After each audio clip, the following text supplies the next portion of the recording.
दोस्तों, एक बहुत ही इम्पोर्टेंट नोटिफिकेशन आई है जो कि हम इस वीडियो में डिस्कस करने वाले हैं। तो चलिए आगे बढ़ते हैं। चैनल पर नए हैं तो उसे सब्सक्राइब ज़रूर कर लीजिएगा। बहुत ही इम्पोर्टेंट ये जो नोटिफिकेशन है, एक पहले इशू की गई थी, उसी नोटिफिकेशन को लेकर के कुछ क्लैरिफिकेशन इस नई नोटिफिकेशन के अंदर दी गई हैं। तो 20 अप्रैल की ये नोटिफिकेशन है, इसमें क्या बातें बताई गई हैं चलिए जान लेते हैं।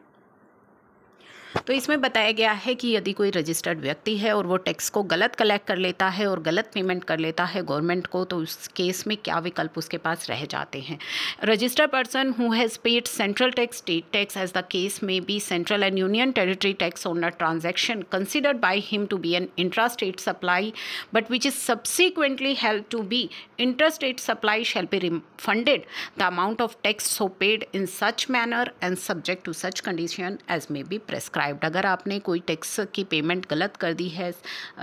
इंट्रा स्टेट सप्लाई, आपको लगा कि ये इंट्रा स्टेट सप्लाई है लेकिन वो इंटर स्टेट सप्लाई बाद में निकली और आपसे वो गलत पेमेंट हो गई है, तो आप उस गलत पेमेंट का जो रिफ़ंड है उसे क्लेम कर सकते हैं। आपको वो रिफ़ंड मिल जाएगा इन सच मैनर जो कि प्रेस्क्राइब किया गया है। Registered person who has paid integrated tax on transaction considered by him to be interstate supply, लेकिन बाद में जो है it found intrastate supply निकली, shall not be required to pay any interest on the amount of central and state sale tax or as the case may be central tax and union territory tax payable। अगर आपने IGST पे कर दिया है कि आपको लगा interstate supply है, बाद में इंट्रास्टेट सप्लाई निकली, तो जब आप करेक्ट टैक्स की पेमेंट करेंगे तो उस करेक्ट टैक्स की पेमेंट के समय आपको इंटरेस्ट की पेमेंट करने की आवश्यकता नहीं है, क्योंकि वो जस्ट आप एक रिवर्सल कर रही हैं। तो वही चीज़ें यहाँ पे बताई गई है। उसके बाद इसमें थर्ड पॉइंट में पूछा गया है कि इंटरप्रिटेशन क्या रहेगी सब्सिक्वेंटली हेल्ड की, यानी कि आगे चल करके जब आपको पता लगा तो वो किस तरीके से, क्या टैक्स पेयर को खुद से ये ज्ञान हो गया कि मैंने ये रॉन्ग जो है टैक्स की पेमेंट कर दी है, तो क्या वो केस भी यहाँ पे कवर है या सिर्फ वही केसेस कवर है जो कि बाद में पता लगे बाय द टैक्स ऑफिसर्स के द्वारा, आइदर ऑन स्क्रूटनी पर, असेसमेंट पर, ऑडिट पर, इन्वेस्टिगेशन पर, या किसी एडजुडिकेशन या प्रोसीडिंग्स के दौरान अगर ऑफिसर को पता लगे हैं, तो क्या वो केसेस कवर है। तो उसको भी यहाँ पे क्लियर किया गया है कि जो सेक्शन 77 है यूपीएस जीएसटी का और सेक्शन 19 है जो IGST का, कवर बोथ द केसेस, उसमें दोनों ही केसेस कवर हैं where intrastate supply made by tax payer is either subsequently found by tax payer himself, या तो टैक्स पेयर के ही ये बाद में इस चीज़ का पता लग गया, या फिर ऑफिसर्स के द्वारा उसे जो है पता लगा किसी भी ऑडिट के दौरान या स्क्रूटनी के दौरान, तो सभी केसेस इसके अंदर कवर हैं। अब रेलिवेंट डेट्स क्या रहेंगी रिफ़ंड क्लेम के लिए, वो आप जान लीजिए। तो रिफ़ंड क्लेम के लिए जो डेट्स यहाँ पे बताई गई हैं कि आपको फाइल करनी है electronically application in form GST RFD 01 में, थ्रू कॉमन पोर्टल के द्वारा भी आप कर सकते हैं, या फैसिलिटेशन सेंटर के द्वारा भी, जो कि नोटिफाई किया गया हो कमिश्नर के द्वारा। Said application as regard to any payment of tax on interstate supply before coming on into force of this rule be filed before expiry of period of 2 years from the date on which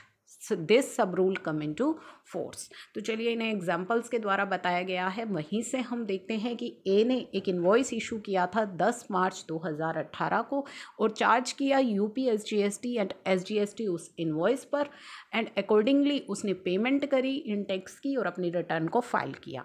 अब बाद में having realized on its own, यानी कि खुद से जब उसे पता लगा the said transaction is interstate supply की, वो एक इंटरस्टेट सप्लाई थी, ए ने पे किया IGST in respect of said transaction on 10 मई 2021 को ए ने उस पर टैक्स की पेमेंट करी। अब यहाँ पे जो चीज़ें बताई गई हैं वो ये बताई गई है, अगर आप नोटिफिकेशन जो आई थी उसके आने से पहले आप करेक्ट टैक्स की पेमेंट कर रहे हैं, तो रिफ़ंड क्लेम के लिए जो आपका समय रहेगा वो कब तक का रहेगा कि जब ये नोटिफिकेशन आई है उसके 2 इयर्स तक। तो ए ने जो करेक्ट टैक्स किया बिफोर इशुएंस ऑफ नोटिफिकेशन किया, यानी कि इस नोटिफिकेशन के आने से पहले किया, तो उसके लिए जो 2 इयर्स काउंट होंगे वो कहाँ से काउंट होंगे, last date of filing refund application की रहेगी 23 नवंबर 2023, यानी कि 2 years from the date of notification. Notification से आपको 2 इयर्स काउंट करने हैं। अब टैक्स पेयर को खुद से पता लगा। सेकंड केस हम देख रहे हैं, the said transaction is interstate supply और एनए टैक्स की पेमेंट करी 10 नवंबर 2021 को, यानी कि इस नोटिफिकेशन के आने के बाद। तो उस केस में 2 ईयर्स कहाँ से काउंट होंगे? नोटिफिकेशन आने के बाद करेक्ट टैक्स की पेमेंट हुई है, तो जिस दिन करेक्ट टैक्स की पेमेंट हुई है 2 ईयर्स वहाँ से काउंट होंगे। अगर नोटिफिकेशन आने से पहले हुई है तो नोटिफिकेशन की डेट से 2 ईयर्स काउंट होंगे। तो दोनों ही सिनेरियोज में वही बताया गया है कि ऑफिसर्स के द्वारा अगर बताया गया और ए ने करेक्ट टैक्स की पेमेंट करी 10 मई 2019 को, यानी कि नोटिफिकेशन के आने से पहले, तो इस नोटिफिकेशन से 2 ईयर्स काउंट होंगे। और अगर ऑफिसर के द्वारा बताया गया और पेमेंट हुई है 10 नवंबर 2022 को, तो